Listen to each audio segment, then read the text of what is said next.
Hello and welcome back to another Saturday with Coriander Quilts. I'm excited to have all of you here today. Today's video I think is going to end up being a little bit shorter than some of my last few Saturdays. I'm sure you all are tired of hearing about the move, but we are in the midst of the move and this week is very busy. And so I have some fun things planned. We're starting off with a Q&A, just a few questions. And then I have filmed a little bit of our studio here in our current home and then kind of as we are getting things accomplished up in our new home. So I do have that fun to share with you. So it's a fun video, but I think it's going to end up being just a little bit shorter. So if you have just a little bit of coffee you want to sit down and drink and chat for a few minutes, stick around.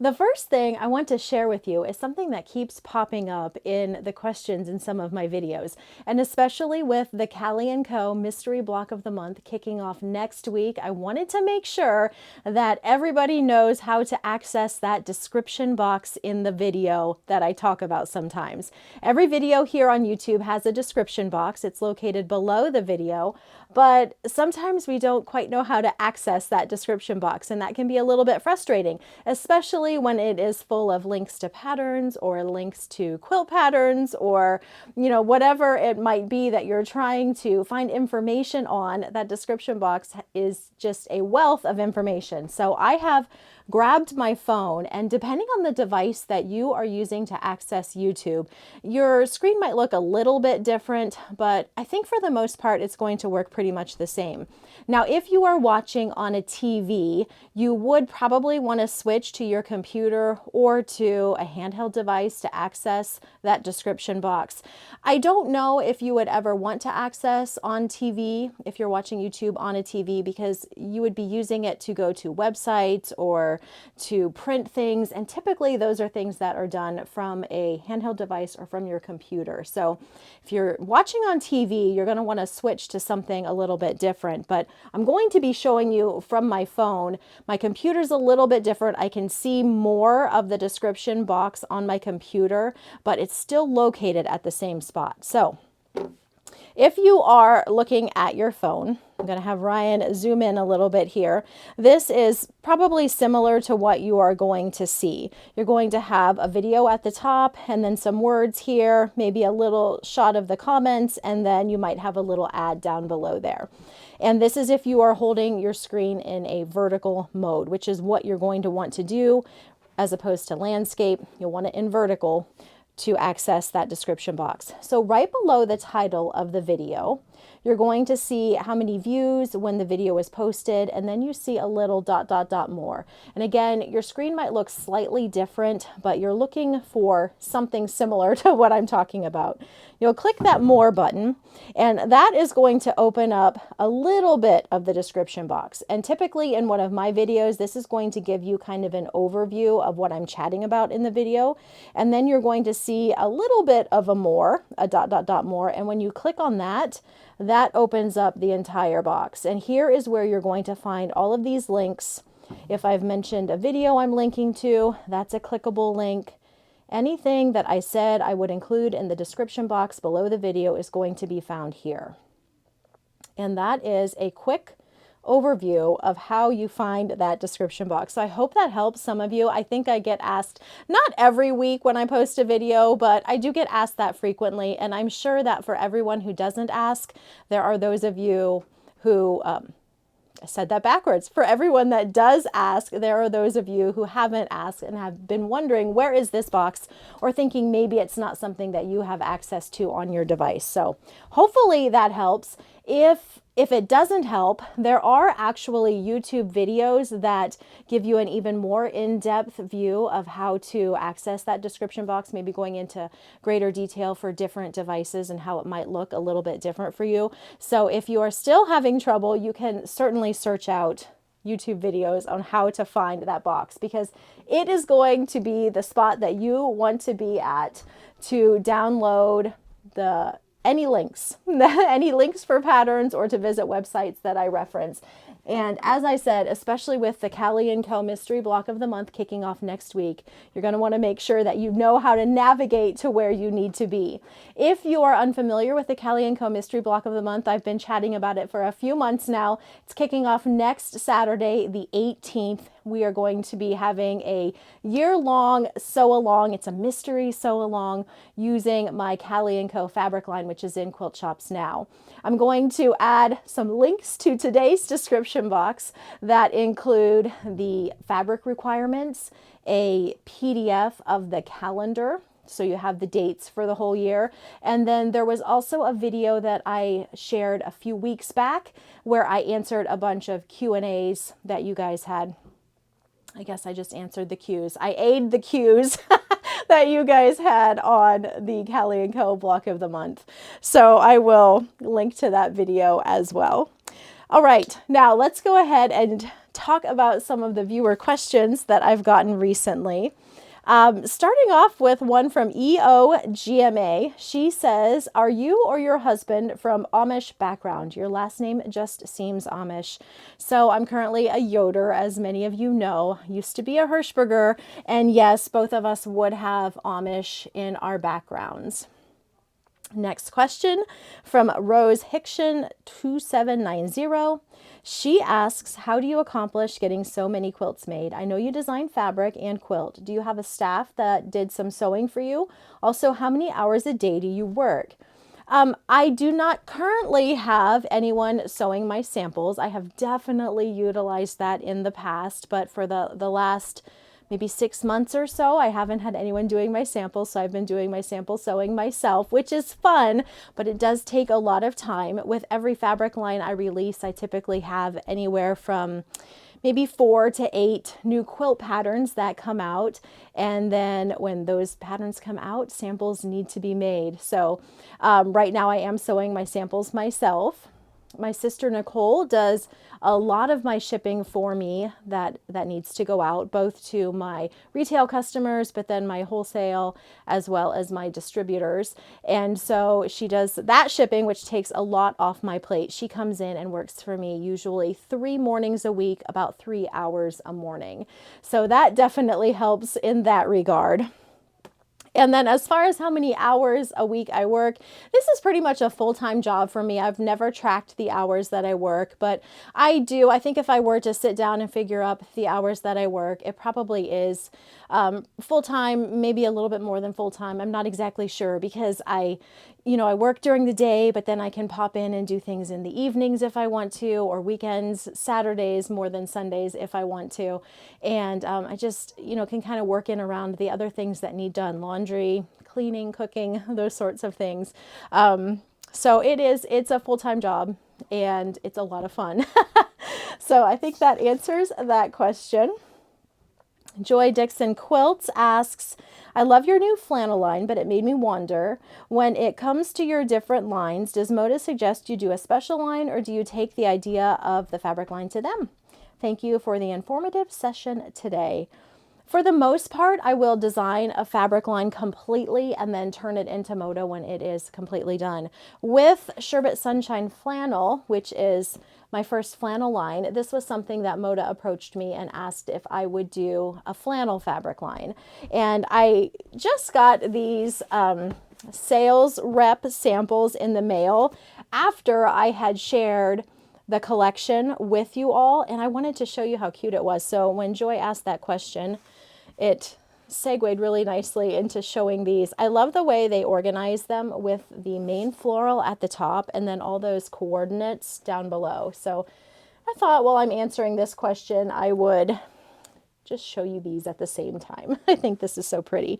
These flannels will be in Quilt Shops later this summer, and I think they're going to be so fun. Another thing that I saw popping up in the questions a few times was people wondering why a flannel line would be coming out in the summer. And oftentimes Moda will release the seasonal fabrics, Christmas, fall, flannels, ahead of the season so that you have time to utilize those. And if you're gifting them or you want to have your projects made to use in those seasons, you have the fabrics in advance to be able to do so. So that's why we see flannel lines coming out in the summer months. And I think it's going to be a lot of fun. This is that coordinating flannel I had mentioned in the video. I hadn't seen this in person, so I was happy when it showed up along with these others. This is a white solid. The number on it is 995511, and it is going to coordinate really nicely with this line if you are looking for a solid to use. So I wanted to show you guys that as well. So thank you for that question, Joy. That gave me an opportunity to show these pretties once more and how nice they look as the sales reps are showing those to the quilt shops right now. Next up, we have a question from Teresa Lottie 6625. She asked, please tell me why you would need to wash quarters. I think she's talking about fat quarters. It was in reference to a question that I answered on how to make so your fat quarters, if you're pre-washing them, do not get all tangled together when you're washing. So she says, why would you need to wash fat quarters? I'm confused. I just found you and think you're very informative. So to answer your question, Teresa, you don't need to pre-wash fabrics. Some quilters will tell you you definitely need to pre-wash, and other quilters will say, no, I never pre-wash, or maybe, no, I don't pre-wash, but I always starch, or no, I don't starch, and no, I don't pre-wash. But the advantages to pre-washing would be that it pre-shrinks your fabric so you don't run into any shrinkage while you are piecing, and it also eliminates fabric bleeding. So if you are using a lot of reds or purples or navy, some of those very heavy in color fabrics, it is recommended that you pre-wash so that when you first wash your quilt, you don't run into any troubles with dyes bleeding.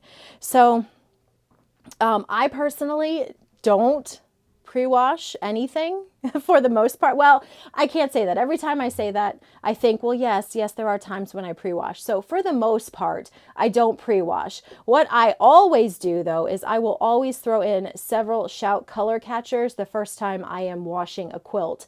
That way, if I have any of those fabrics that are going to bleed for me, those color catchers pick up those loose dyes and it doesn't ruin my quilt.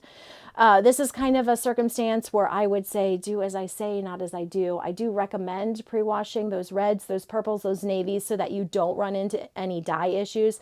This is going to be especially important if you are working with fabrics that might not be quilt shop quality fabrics, that might have more of a tendency to bleed. Sometimes they do, sometimes they don't. You just never know. So it is recommended that you do pre-wash some of those colors that are more notorious for bleeding. As far as pre-shrinking, you know, the pre-starchers love to use the pre-starching to pre-shrink their fabrics. Again, I don't pre-wash. I don't often pre-starch, and I just go on my merry way. So you can approach this a lot of different ways. I would, if you're new to quilting, I would probably suggest maybe reading some articles, watching some other YouTubers who are YouTube quilters who are talking about this topic, because you're going to get different information from each one of us, and you'll probably land on something that works really well for you, whatever that might be. We all approach it a little bit differently. From Renee Stovall 9226. Good morning, Corey. Do you or anyone watching have a suggestion on sharpening our Jack the Rippers? I am not sure it is even possible to sharpen some way or just buy new ones. Hope everyone has a great day. I tucked this question down here at the bottom because it was one I just didn't even know, and I could go Google it. I haven't had a chance to see if anyone has any information about that, but I thought, well, I'll just throw that out here for all of you quilters and see if anyone has insight into whether or not we can sharpen our seam rippers. I have never attempted to do so. I've never Googled to see if that's possible. So I really have no idea whether you can or not. But I thought maybe some of you have done that, have tried, or have looked into it and could maybe comment and let us know what your experience or answer to that question is. I tend to have quite a few different seam rippers, and so I grab one, and when it quits working, I've got one in my backup and I pull that one out and start using that one. So that's how I approach it, but there might be a better answer or a different answer quilter that works nicer for you. So I'm curious to hear you other quilters chime in. Now I'm going to take you on that studio tour. We're going to start here in our current home, and then we're going to pop up to our new house, and you're going to see a little bit of what myself and my sister Nicole have been working on over the last, it's probably been a week or so that we've been really plugging away on getting the new studio set up. So here we go. Hello, today is Friday, December 27th.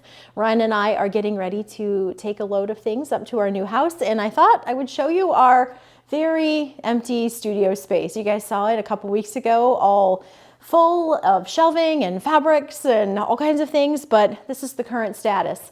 And I'm gonna take you up to the new house, show you the current status up there, and it's just gonna be a lot of fun. We've made it up to the new house, and this is the status of the studio here. So you can see we've got all of those shelves set up that used to be in the old house, and they are just waiting for fabrics and goodies to be placed on them, which you see are everywhere else in this space. So on Monday, Nicole will be coming into work, and she and I will start working on getting some of these things unboxed and put up on the shelves, and we will keep you updated as we go. Hello, so this is what things look like at the end of day one. We are just beginning day two, so the shelves are starting to get filled up. We have the color wall mostly set how it's going to be. Pre-cuts have gone in, and now Nicole is working on setting up some of these wider shelves here, so that's happening. As you can see, we still have quite a bit of boxing to unbox. But we're getting there. I wanted to take you around the corner and show you something I was really tickled to discover yesterday.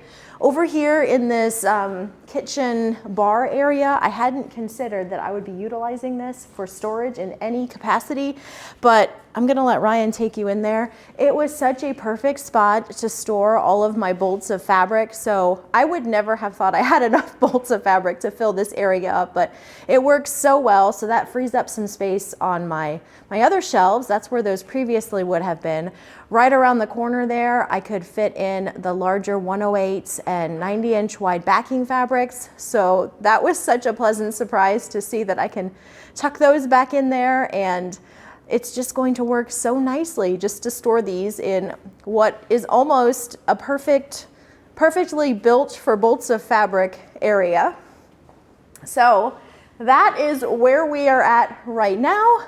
I'll keep you updated as we keep cooking along, but we're getting there slowly but surely, and with much help from Nicole. She's really been the one who has been doing all of the arranging and suggesting how things are going to work best here, and it's so great to have her help. So we will keep you updated and touch base again soon. Hello, it's New Year's Day. Ryan and I and our family had a get together last night, but we didn't have any plans for today. So we decided to bring a load of things up to the new house, and we're gonna work on doing some painting. So some good husband and wife bonding over the painting. Ryan is not a fan of painting, so we will see how this goes. It'll go just fine, but it's not his favorite task. But I thought we would pop in here and film real quick for you guys before we start our painting and show you what the studio looks like. So this would be end of day two, I guess. Nicole works about 3 hours a day when she comes in. So it looks a little bit different than what you saw previously. So she has the different fabric lines. We've started stacking those up. So we have Callie & Co here. We have a bloom stacked here. Sherbet Sunshine is stacked here. And her plan is then to put some quilts up above each stack of fabric. So we'll have a few Callie & Co quilts here. We'll stack up some bloom quilts up here and some Sherbet Sunshine quilts here. The pre-cuts have been, for the most part, I think pretty much filled in. I told Nicole that I'm not going to be able to do too many new fabric lines because we have just a little bit of space left for a couple more fat quarter bundles. So we have one of each line in fat quarter bundle form of every line that I've designed so far. And actually, we've already got the next couple lines already done. So it's going to be filled up, and we'll have to figure out where we want to put those new bundles going forward. But for right now, that works really well. We're going to put the colorful bins in this section right here. So that's going to happen soon. Down here, right in front of me, a big box of hollyberry and starberry. Those need to get put back onto the shelves. We have coriander seeds in this box here that needs to go, and then just kind of some random things spread out about that we still need to get put up. But we're figuring it out slowly, mostly slowly. It takes a little bit of time. And Nicole is very particular about how things look and how things are organized as we're going. So that's great, but it does take some time to get everything just so. I wanted to bring you guys around the corner because I don't think we've gone over this way at all and taken you into the storage room that I have back over here. It's not just for me. It's, you know, there's going to be all kinds of things, but this is where quilts are going to be stored, at least in some capacity.